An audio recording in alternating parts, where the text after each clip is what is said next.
ಕನ್ನಡ ಪರ ಹೋರಾಟಗಾರರಾದಂತಹ ಪ್ರವೀಣ್ ಶೆಟ್ಟಿ ಅವರು ಕೂಡ ದೂರವಾಣಿ ಸಂಪರ್ಕದಲ್ಲಿದ್ದಾರೆ. ಸರ್ ನಮಸ್ತೆ.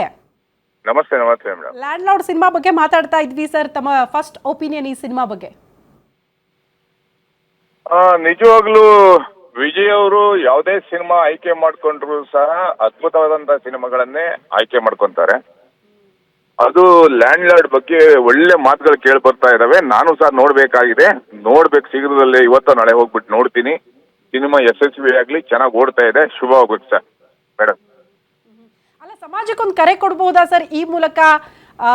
ಸಿನಿಮಾ ನೋಡುವಂತ ದಾರಿ ಅಂದ್ರೆ ನೀವೆಲ್ಲ ಹೇಳಿದಾಗ ಒಂದು ಕರೆ ಕೊಟ್ಟಾಗ ಅದ್ರ ಮಹತ್ವ ಸ್ವಲ್ಪ ಜಾಸ್ತಿ ಆಗುತ್ತೆ ಅಂತ, ಹಂಗಾಗಿ ಏನಾದ್ರೂ ಕರೆ ಕೊಡಬಹುದಾ ಅಂತ ಸಮಾಜಕ್ಕೆ?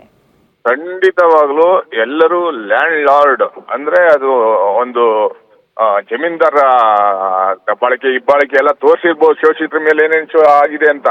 ಈ ಸಿನಿಮಾವನ್ನ ಎಲ್ಲರೂ ನೋಡೋದ್ರ ಮುಖಾಂತರ ಈಗ ನಾವೆಲ್ಲ ಲ್ಯಾಂಡ್ ಲಾರ್ಡ್ಗಳಾಗಿ ಬಂದಂತವ್ರು, ನಮ್ಮ ಹಿರಿಯರು ಎಲ್ಲ ಯಾವ ರೀತಿ ಲ್ಯಾಂಡ್ಗಳನ್ನ ಇಟ್ಕೊಂಡು ಬಡವ್ರ ಮೇಲೆ ಕೆಲವು ಟೈಮಲ್ಲಿ ದೌರ್ಜನ್ಯಗಳು, ಅನ್ಯಾಯಗಳು ಯಾವ ರೀತಿ ಆಗಿದಾವೆ ಇದೆಲ್ಲ ತೋರಿಸಿರ್ತಾರೆ ವಿಜಯ್ ಅವರು.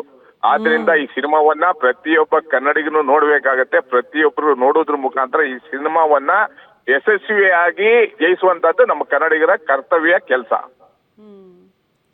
ಮೋಸ್ಟ್ಲಿ ಇದು ಬೇಕಾಗಿತ್ತು ಅಂತ sir. Anyway, thank you so much sir, guarantee news ಜೊತೆ ಮಾತನಾಡಿದ್ದಕ್ಕಾಗಿ.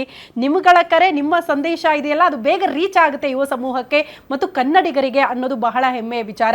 ನಾವೆಲ್ಲ ಸಿನಿಮಾ ಗೆಲ್ಲಬೇಕು, ಸಿನಿಮಾ ಯಶಸ್ವಿಗೊಳಿಸಬೇಕು ಅಂತ ಮಾತ್ರ ಮಾತಾಡ್ತಾ ಇಲ್ಲ. ಸಿನಿಮಾದಲ್ಲಿ ಉತ್ತಮ ಸಂದೇಶ ಇದೆ, ಆ ಸಂದೇಶ ಹೊತ್ತು ಬರಬೇಕು. ನಾವೆಲ್ಲ ನಮ್ಮ ಜೀವನದಲ್ಲಿ ಅದನ್ನ ಅಳವಡಿಸ್ಕೊಳ್ಬೇಕು, ಶಿಕ್ಷಣದ ಮಹತ್ವ ತಿಳ್ಕೊಳ್ಬೇಕು ಅನ್ನೋ ಕಾರಣಕ್ಕೆ ಸಿನಿಮಾ ನೋಡಿ ಅಂತ ಹೇಳ್ತಾ ಇರೋದು.